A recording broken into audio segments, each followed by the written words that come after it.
თქვენ გაქვთ ზუსტად 1 წუთი და ნებისმიერ თემაზე შეგიძლიათ ილაპარაკოთ. თუ ძალიან გინდათ პოლიტიკაზე შეგიძლიათ ილაპარაკოთ.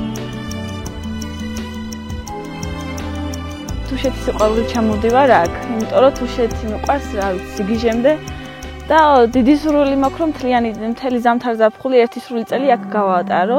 პრობლემები თუშეთში არის კიდე კვლავ მოსაგვარებელი. ერთ-ერთი პრობლემა შეიძლება დავასახელოთ ის, რომ დენი წყალი არ არის, მაგრამ ეს ჩემთვის არ არის პრობლემა პირადად ჩემთვის, იმიტომ რომ აქ რახა მოვდივარ, მე ვიცი აქ რა პირობა მელოდება, ელემენტარული ცხელი წყალი რო არ 24 საათი არ მექნება, ეგეც ვიცი. უბრალოდ ეგ უფრო ტურისტების პრობლემაა. რა თქმა უნდა, ახლა კარგია დენიც ყოველთვის წყალიც, მაგრამ ვისაც თუშეთი უყვარს, მე ვფიქრობ, რომ ამ პრობლემებს ეგუება. პირიქით უფრო დიდი სურვილი მაქვს, რომ ესეთი პირობები დიდი ხანი კიდევ შენარჩუნდეს. რომ ჩამოვედი წელს თუშეთში, ერთი დღე ტელეფონი იყო გათიშული, ანუ ანტენას დაეცა მეხი და არ იჭერდა ტელეფონი. აი ეს ერთი დღე დავისვენი მართლა სულიერად. იმიტომ რომ ალბათ თუშეთის სიყვარულია ყველაფერი, ასე ვთვლი მე.